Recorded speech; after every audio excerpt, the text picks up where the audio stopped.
What's good, everybody? It's your boy Todd Smith here in Bristol, Connecticut, alongside my tag team partner Dale Clifford in Fernley, Nevada. Thank you for joining us for yet another episode of the No Gimmicks podcast. So first and foremost, the No Gimmicks podcast is undergoing some changes currently in our format. Rather than bringing you a new episode weekly, our new goal is to provide our listeners with a new episode daily. So throughout the week, you will be hearing episodes of Raw, SmackDown, NXT, ROH, Lucha Underground, Impact Wrestling. Monday through Friday, we will bring you all the news and hot topics across the world of professional wrestling.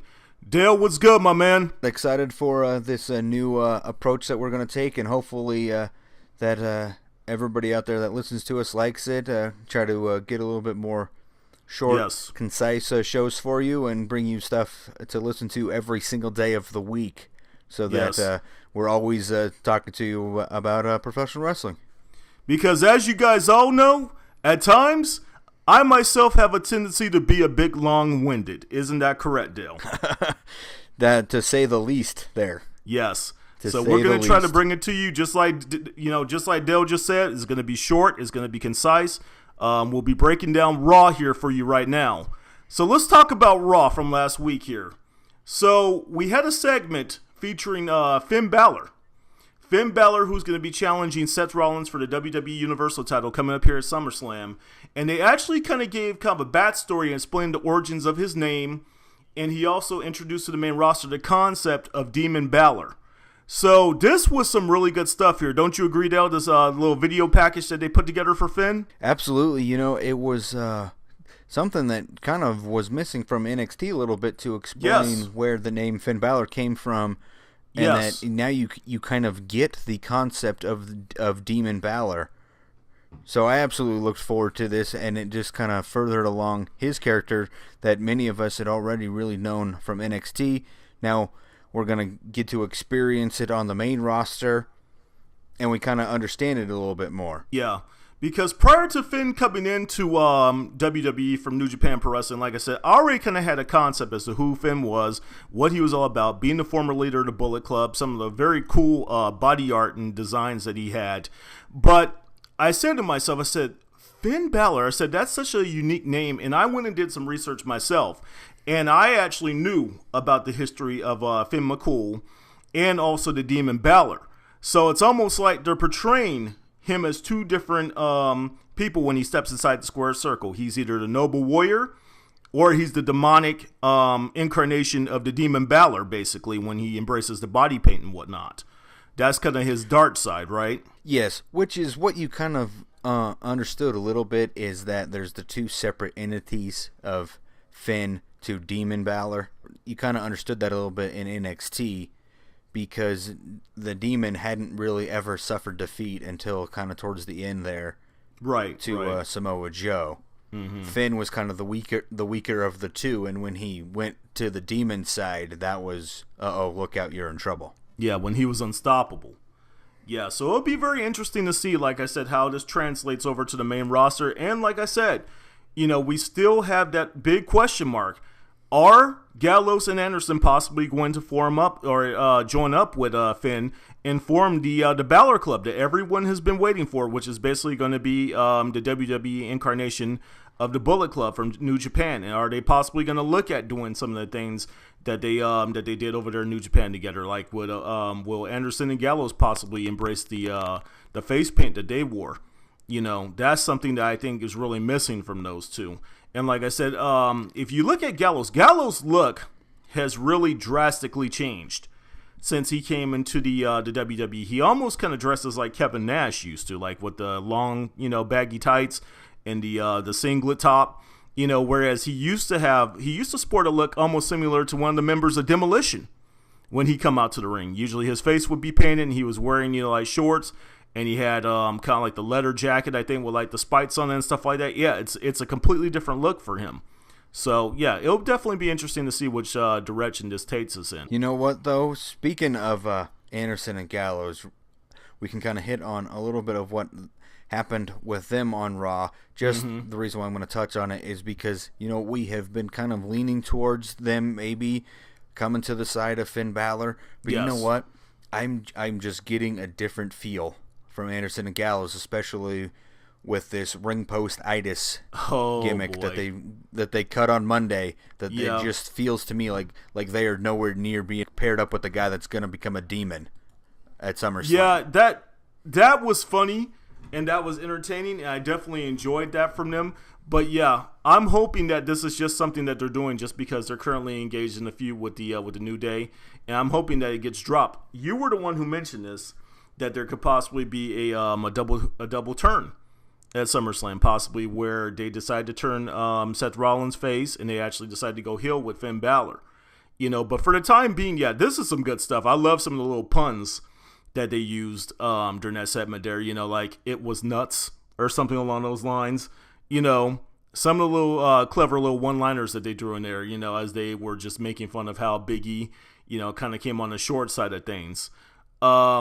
But yeah, it's interesting seeing the New Day as well, just being a two-man unit. What's your take on that, Dale? Yeah, they definitely, when it comes to being paired up with obviously Anderson and Gallows, that's where we're headed. Mm-hmm. And that match is going to be happening at SummerSlam. We're going to get Anderson and Gallows versus Kofi Kingston and Xavier Woods for the tag team championships. I just don't see this working out too well for New Day. No. They definitely they need that big man in Big E, and I just don't see it unless, of course, he's going to be hidden off of TV until SummerSlam and then make some heroic save for a New Day to retain the championships, which I hope is not the case. I agree with you on that. I do believe it is time for a new change at the top of the tag team landscape. We need to go in a new direction. New Day kind of just needs to not be the champions anymore. That could be freshen up their gimmick a little bit to just be the challengers, the pursuers, instead of the guys being chased. I can't say it enough. Yeah, the New Day's act is gotten so stale. It's still just as their serial bootios. And it's funny because of how long that they've held the titles. Just, getting back here to a second ago when I was referring to the tag team Demolition. Demolition, I believe, was the longest reigning tag team champs. And who did they get surpassed by? Were they the ones who got surpassed by London and Kendrick, I believe? And then New Day surpassed them. Is that how that worked out? I do believe that is correct, yes. Okay. Yeah, it's time for that reign to come to an end. Like I said, it's time to see the titles on Anderson and Gallows there. Like I said, they brought these guys in. They had a ton of hype behind them. Let them run shot over the roster. Let them, dominate and be the tag champs. That's what I think a lot of folks would like to see.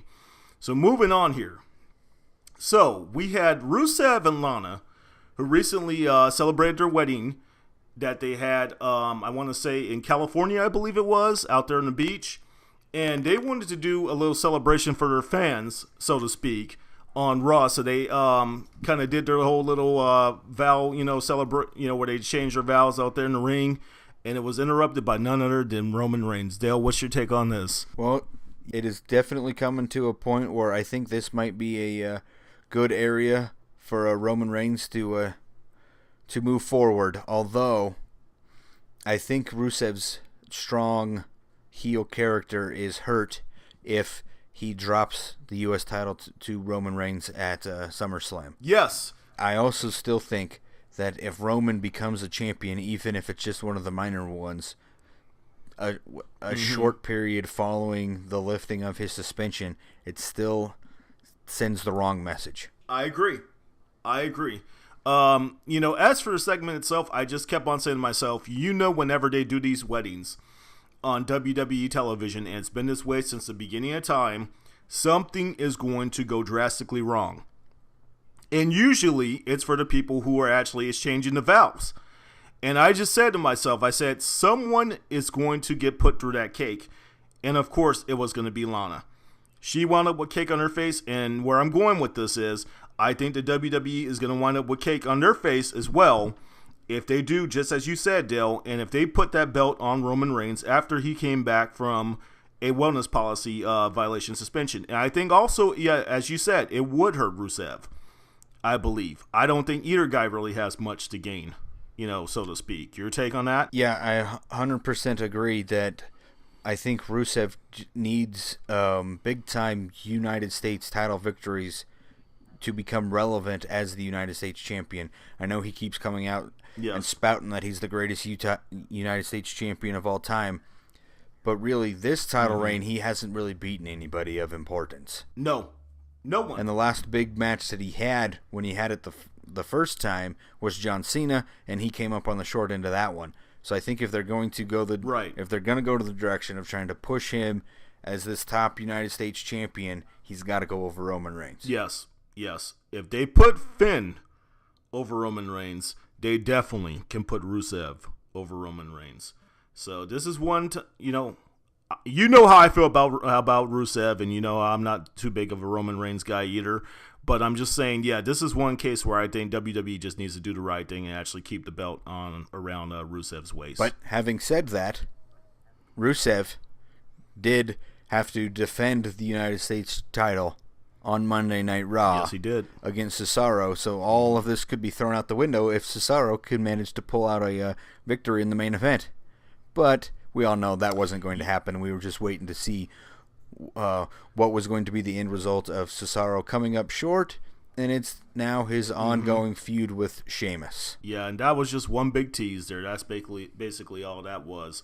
I am always thrilled to see Cesaro out there doing his thing. At this point, I think Sheamus has just lost any sort of intrigue or any sort of interest from me whatsoever. I think it's, the majority of the fans of the WWE Universe, and probably you the same, Dale. You feel that way, that Sheamus doesn't really have much to offer at this point, really? I just don't know where he is at a heel. It didn't really work. I know that they needed to flip him from when he was making his, when he was a face. They wanted to flip him back to heel because he was kind of losing his momentum as a face, and that's just the thing. It's like his momentum as a heel really hasn't really been anything.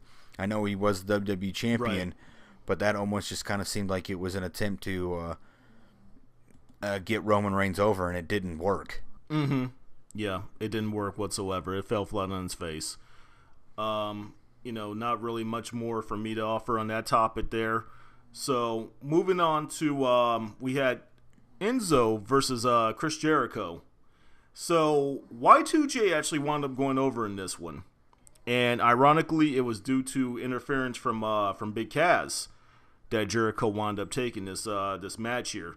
It's looking like we're gonna get a tag match between them at SummerSlam. Enzo and Cass versus Jericho and Kevin Owens coming up here. That could be a pretty decent match there between those four.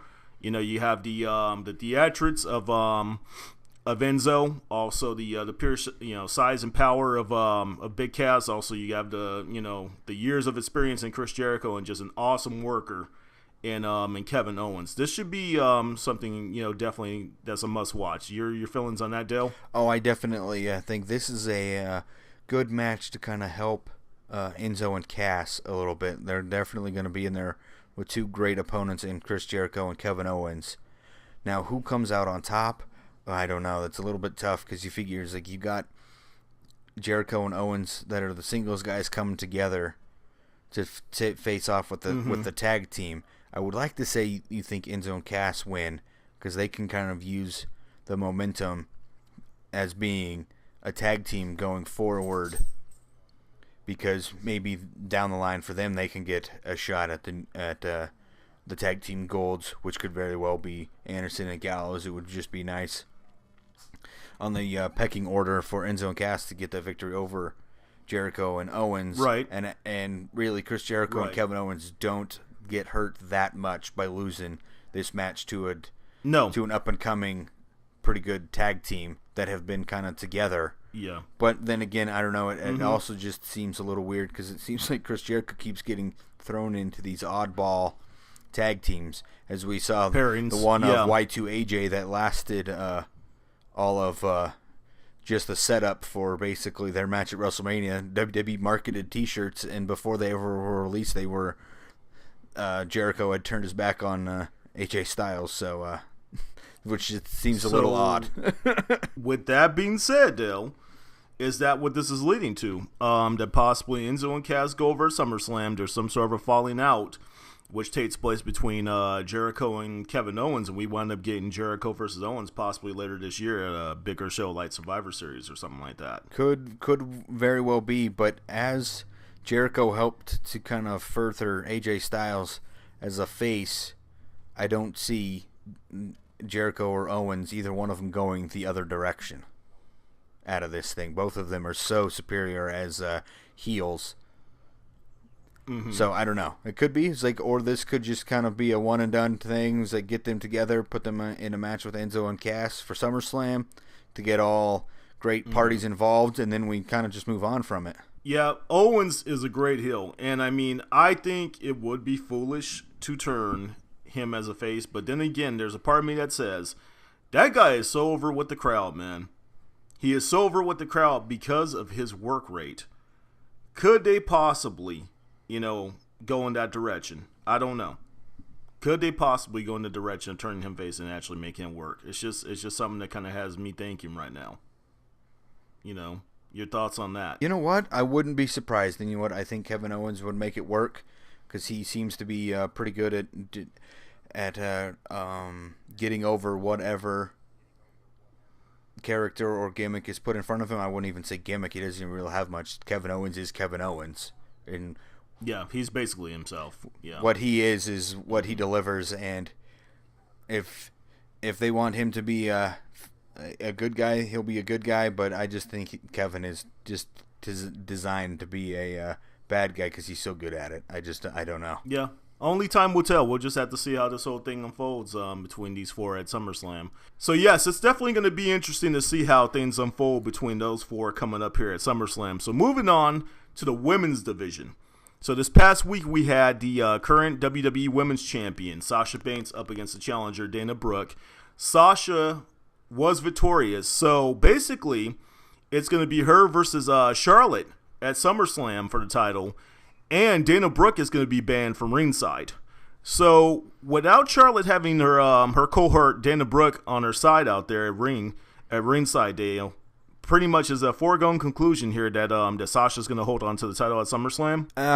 You'd have to say that the momentum is kind of leaning that direction, but I just absolutely love the move to make it one-on-one so that we can see these two women go toe-to-toe with no excuses for who comes out on top, even though I do believe it will be Sasha, because I believe it is her time to move the women's division forward.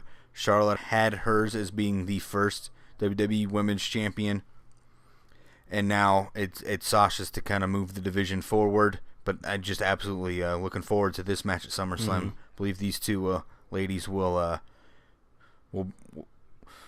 give us something to remember from a SummerSlam for the women's division. Yep, this is going to be a Matt Classic here. We know what these two can do in the ring. And Sasha, it's so good to see her back, from her hiatus and to come back as hot as she did and to capture the women's title and going up against Charlotte, who's, definitely a very, very solid challenger for the title.